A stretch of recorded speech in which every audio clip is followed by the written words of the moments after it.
Hello, welcome back. It's Teacher Gail with God Heals to Her Ministries. Thank you so much for joining me.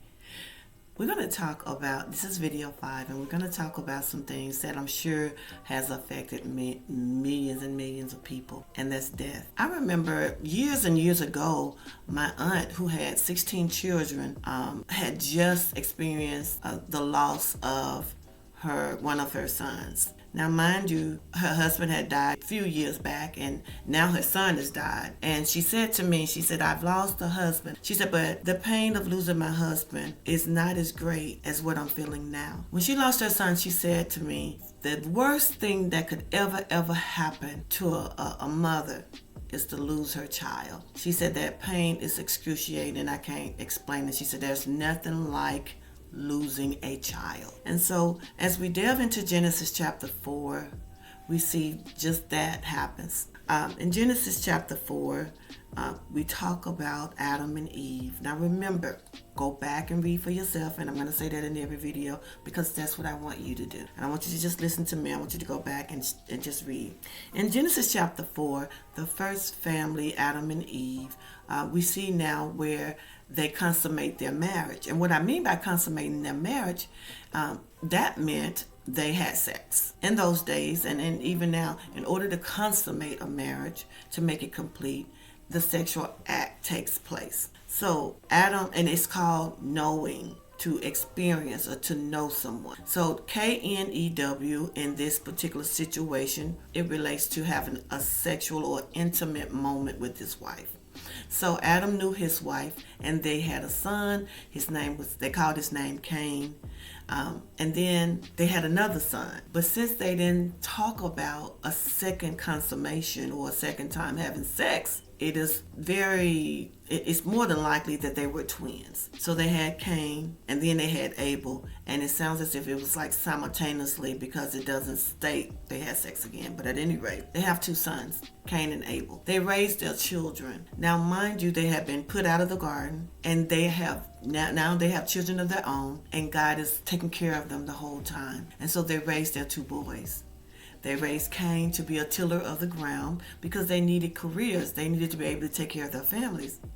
So Cain was more of a farmer. He grew crops. Abel was a shepherd. He took care of sheep. You see, a shepherd has to have the heart to risk his life for something other than himself. So Abel must have had the heart to care for something other than himself. You see, the whole theme of this message is the heart of those involved was extremely important. Satan is watching all of this take place. He's watching the boys as they grow, I'm pretty sure. But he had to have noticed something. There had to be something in Cain that caught his attention to the point where he felt as if he could use Cain as a weapon. So in the scenario, in Genesis chapter 4, there comes a time when both of the boys bring God sacrifices, which tells us that their parents had to have taught them. God was the first to give a sacrifice to mankind, and now we have mankind giving sacrifices back to God. So they go and they give a sacrifice to God. Cain gives God some of his crops, but it states that Abel gave God the best of the first of his firstlings, which is he took an unblemished sheep, the best of his sheep. He had the right heart, and he took God the right gift, and God accepted Abel's gift. But evidently Cain's heart wasn't right. So God could not accept his gift if his heart was not right. And Isaiah clarifies that for us. So if you go to Isaiah chapter 1 and you read verse 11, God is not concerned with the blood, as some pastors tell us that God is concerned, was more apt to take Abel's sacrifice because there was a shedding of blood. That's not the case. Isaiah 1 and 11 tells us God is not concerned with blood. This is Isaiah 1 verse 16. Wash yourselves. Put away the evil before my eyes. Cease to do evil. So God is explicitly speaking about the heart. Cleanse your heart before you bring me something. Even today, before you bring an offering to God, you have to make sure that there's not held on to unforgiveness toward anybody, or you have not mistreated anybody, because the Bible tells you, go back, straighten that out, cleanse your heart, straighten that mess out with whoever you're having issues with, and then come back and give your offering. And that's what Jesus said in the New Testament. So here they both bring their offerings. Now when God accepted Abel's offering and did not accept Cain's offering, he was angry, he was bitter, he became belligerent. His countenance fell. And what they mean by his countenance fell, that meant that he had this look on his face that showed extreme disappointment. So God asked Cain, he said, why have your countenance fallen? He said, all you have to do is do right. And when you do right, I will accept your offering. In other words, straighten out your heart, Cain. Get your heart right, and then bring me your offering. And then he said, if you do not do this, then sin is waiting for you at the door. In other words, Satan is waiting. He's watching. He is waiting for you. He's waiting for you to make a mistake so that he could use you. But then God tells Cain, but you have to rule over him. In other words, Cain, he's waiting for you to make a fall, but you got to take dominion. He wants to deceive you. Jealousy against his brother Abel. So Cain goes to Abel one day. Instead of doing what God told him to do the right thing, cleanse out his heart, and bring the offering with the right heart, he goes to his brother and he takes him out into a field. And there in the field, he kills his brother. So God comes walking up to Cain. And he says, Cain, where is your brother? Cain starts to lie, because that's the first sign that Satan has you. You begin to lie.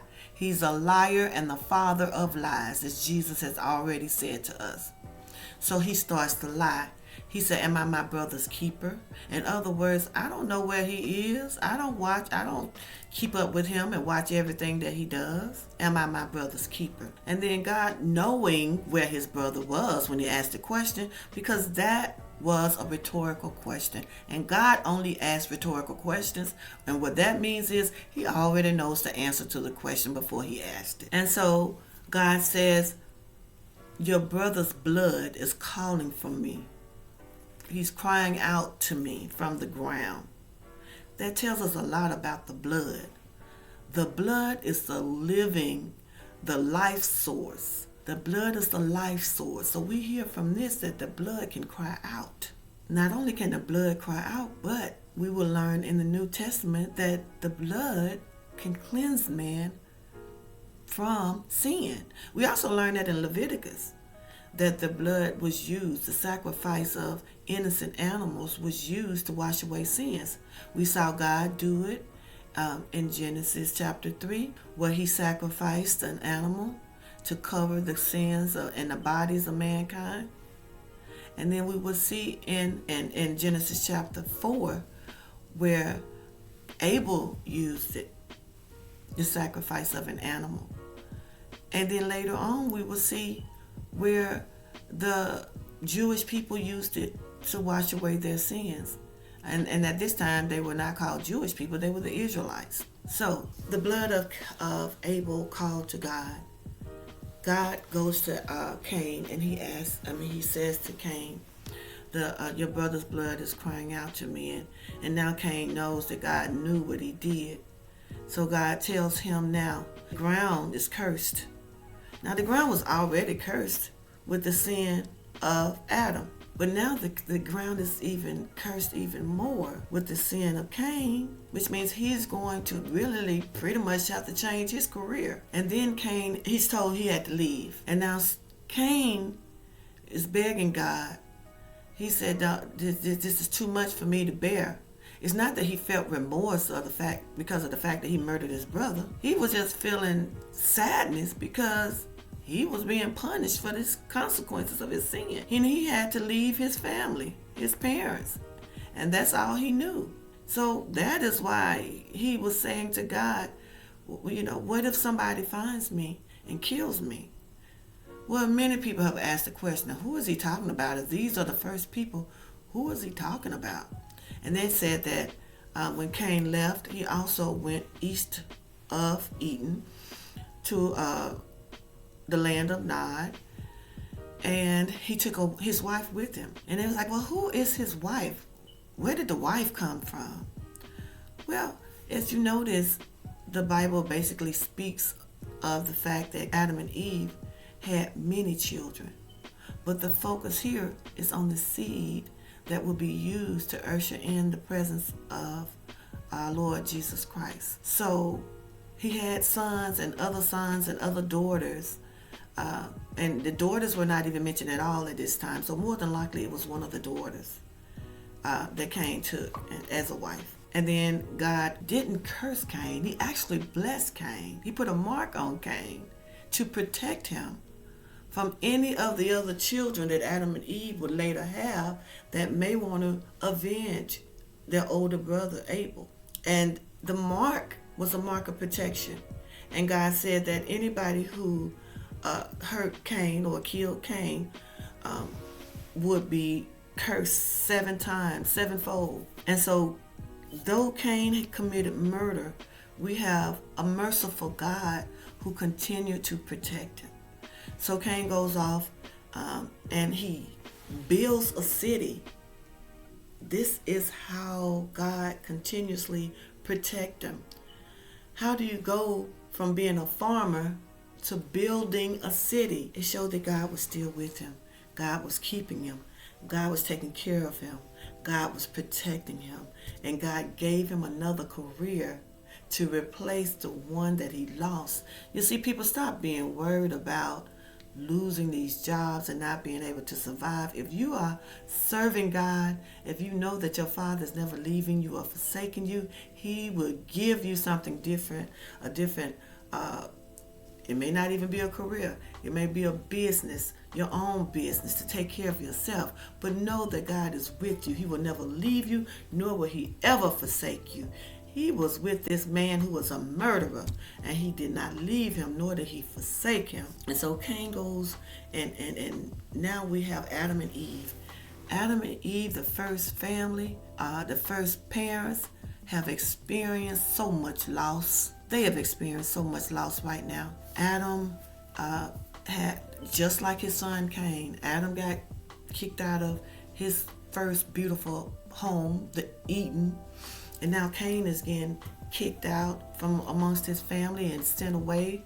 And but they both lose 2 boys in one day. If the death of one child is detrimental, painful, and heartbreaking, can you imagine losing 2 in one day? This is what they went through. This is what they experienced.